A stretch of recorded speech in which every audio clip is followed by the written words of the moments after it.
Welcome back to another episode of Aftershock.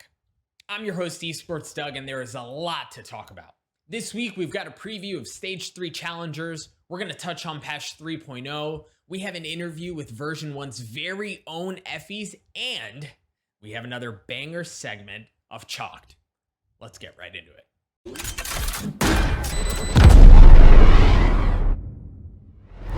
Challenger Stage 3 is just around the corner, and that means North American competition is heating back up.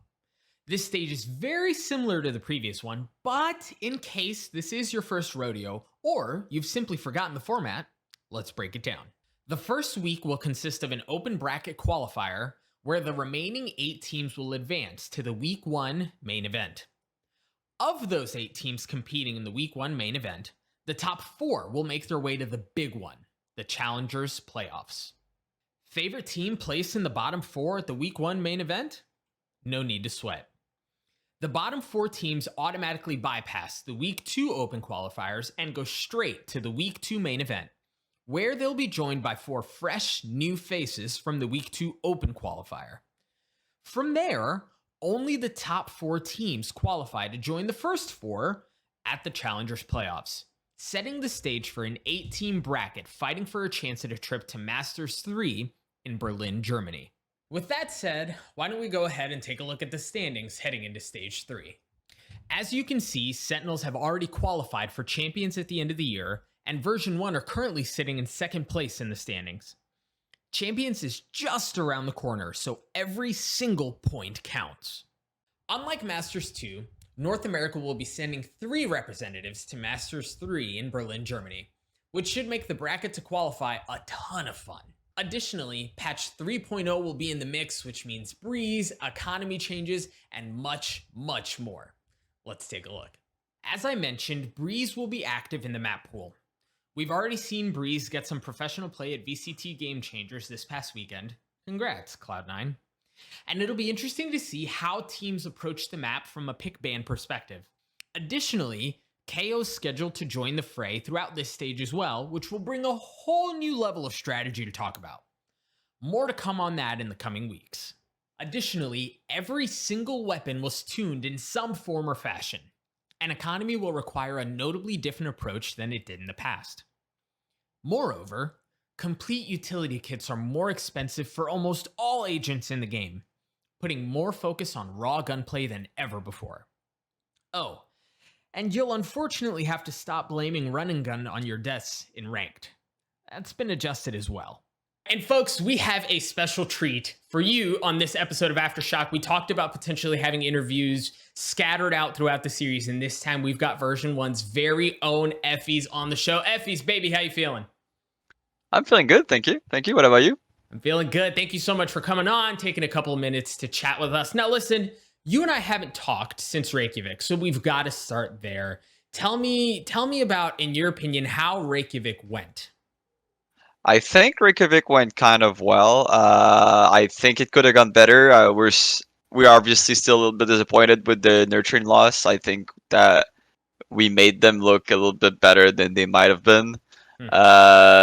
Or we look bad or one way or the other. But I think we had that in the bag and we got ahead of ourselves. So we definitely should have gotten top 3 in our opinion. But I mean, at the end of the day, it's our own fault. So, but aside from that, I think it went pretty well. Like we had no expectations going in with a sub, and still making it to like top 5. Beating Team Liquid and having such close games against other teams was pretty much. It gave us a lot of confidence, showing that we can compete with the best of the world and we belong in there, basically. Yeah, absolutely. Now, tell me this: was there a region that impressed you most? Was there anyone that stood out as like, dang, these guys are legit. They live up to the hype. I'm gonna be honest, not really. I felt like Fnatic were very good, like they were a very good team. But going in, honestly, we had a pretty good feeling that NA was gonna be on top. We felt like the home competition is really good. We felt like, I don't know, during practice, we weren't really particularly impressed by anyone. Koreans did have a lot of skill, like they were hitting good shots. We knew that. We practiced against them and we felt it.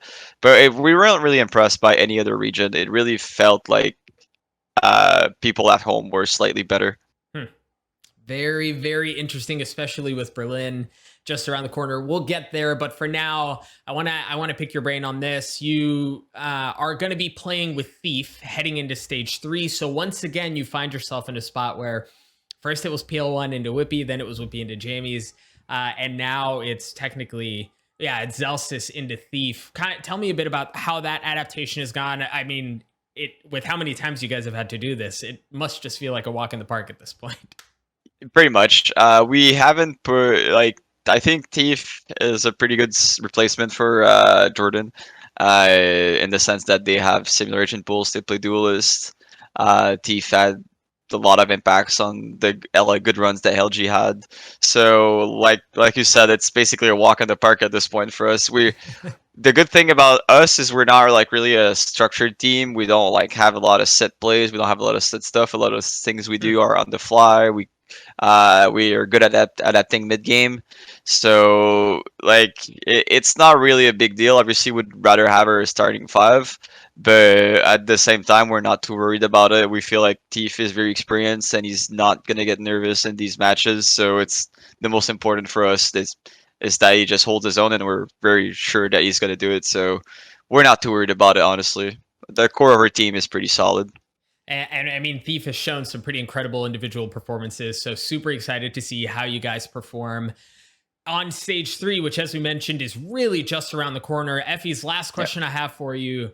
How are you feeling heading into stage 3, knowing that Berlin is what's up for grabs? I honestly, it's kind of nice to still be underdogs. I feel like people are still sleeping on us, so it's pretty good. I'd rather that than be like expected to win the whole thing, especially since we have a sub again. But yeah, I'm feeling pretty good. We had a little break coming back from Iceland. I think that was good for everyone on the team as well because we've been playing a lot before, and for the last few weeks, I think everybody's been. I personally have been playing a lot, and I think the guys have been playing a lot as well. So uh, we're feeling pretty good about it. Yeah. Should be a lot of fun to watch. Again, Yeah. Effys, thank you so much for joining us. This has been a blast. Best of luck to you in stage 3. Thank you. Have a good day. All right, and now the moment you've all been waiting for, another segment of Chalked. If this is your first time watching the show and you're confused about what Chalked is, every episode we get clips from you, the viewers, to take a look at and break down on the show. Sometimes they're funny, sometimes they're really bad, but either way, you're darn sure we're gonna have a good time. Let's take a look at this clip this week coming in from Align VFX on Twitter. All right, so early on, I like what I'm seeing, okay? He's got a Jett, he's hanging in Telly in a 2v3. Numbers down, actually his score's real bad. It looks like he's been beat up a lot up until this point. But I like the setup, I like the play. He's sitting on an op through teleporter, so you know he's gonna fly through teleporter, presumably to pick up the op, a little right click to the face, easy peasy, right? I hope. Oh my gosh. The setup's there, right? Like, I love the setup. I love what he's trying to do. Again, when you're down 0-8, any victory, however small or big, is an important one. So I like the setup. The opposing team is probably sitting on bankroll for days, so you want to try to hurt economy. Everything was there. And then, I mean, his cursor's even like in the right place. And then the right click is just a bit late. Brim also steps back as soon as he comes through the teleporter, wisely, to dodge this exact moment. And well, the rest is history, unfortunately. That's going to do it for this episode of Aftershocked. Make sure you send in your clips for a chance to be featured in the next segment of Chalked. We'll see you next time.